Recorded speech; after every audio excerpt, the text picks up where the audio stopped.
One thing I really love about this series is that we, as the audience, are constantly learning more and more about the lore of the Steven universe, just as Steven does. This includes even his own powers and abilities. When the show first begins, Steven is still trying to get a hold of his powers and figure out what it is he can and can't do. As the series progresses, both the audience and our innocent hero discover the extent of his powers and what it is he's capable of, all thanks to Rose. It's been strongly hinted at and even offhandedly mentioned that Steven's powers are connected to his emotions.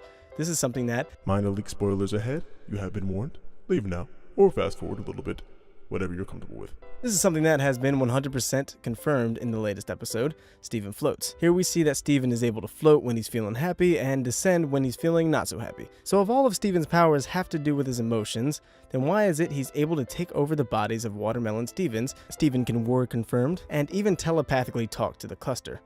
Well, I propose that we've seen him utilize the emotion that triggers this ability many times, rather his understanding of others' emotion. I believe that Steven has some sort of quote-unquote enhanced empathy, which allows him to connect with gems telepathically. Let's take a look. Steven has always shown a strong sense of sympathy, forgiveness, and compassion towards every living creature. This includes even his enemies. Like his mother, he sees the beauty and the good, or potential for good, in everyone. Despite Lars being a jerk most of the time, Steven still consistently treats him with kindness. Even as much as Steven does not like Onion, he still tried to understand him, even if only briefly. And in his own way, he still managed to make some sort of connection. But what about other gems? Well, one of the biggest episodes to showcase Steven's empathy was Monster Buddies, where he befriended the Centipeetle. He somehow was able to know what she was feeling and even managed to train her. And yet the rest of the crystal gems were constantly trying to attack the Centipeetle, seeing her only as a monster. But Steven was the only one who managed to see past that. In Mirror Gem, Steven was also the only one to see that the mirror was more than just a tool, and it turns out he was right. It was Steven who took the time to talk to Lapis and get a grasp of what her motives were, because he saw that she wasn't a bad person. He saw that she was hurting and he helped her, while the other gems saw her strictly as an enemy, not someone who should be reasoned with. Which, side note, is actually a really good lesson to take away. In life, things aren't always black and white. People aren't always just good and evil. There are layers. If people were more like Steven and stopped to think about where other people were coming from instead of acting on their own personal biases, I think we would live in a more productive and peaceful world. Granted, she did literally try to kill them, but you know, these things happen.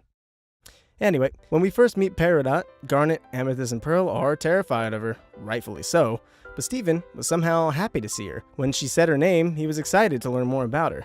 Even after knowing the terrible things the homeworld gems were most likely going to do, he still had the hope that maybe they would see how beautiful the earth is and choose not to do any harm. And it was him that helped Peridot actually see the beauty in the world. It was Steven that helped her change her ways and gain a new perspective of Earth. Now let's move on to him actually using his telepathy, or telempathy, if you will. Yep, that's my word now. The word telepathy is trademarked by Michael Williams.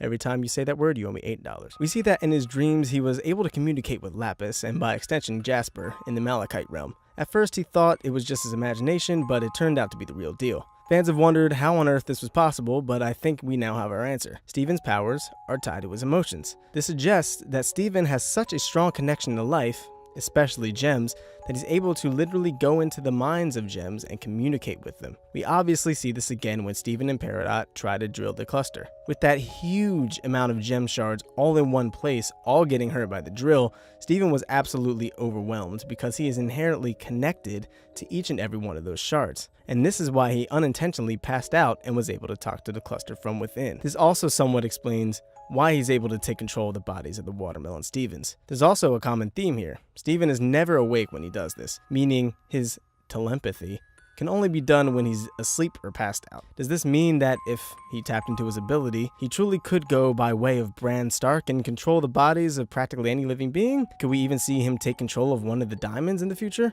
Or can he only control the Watermelon Stevens because they're part of him? This question remains to be answered. Regardless, I find this power to be Steven's most intriguing so far. I'm really excited to see how it plays out in the future. I also love how all of his abilities fit his personality so perfectly. Maybe we'll make a video about that one day. But that wraps it up for this video. Let us know what you think about this observation in the comments down below. We'd also like to give a special thanks to our patrons. The more support we get, the more content we can put out for you guys. And faster. I've been Michael Williams, owner of the term telepathy, and you've been watching Cartoon Universe. If you want more Steven Universe theories, be sure to subscribe. Thanks so much for watching, and we will see you in the next video. Peace.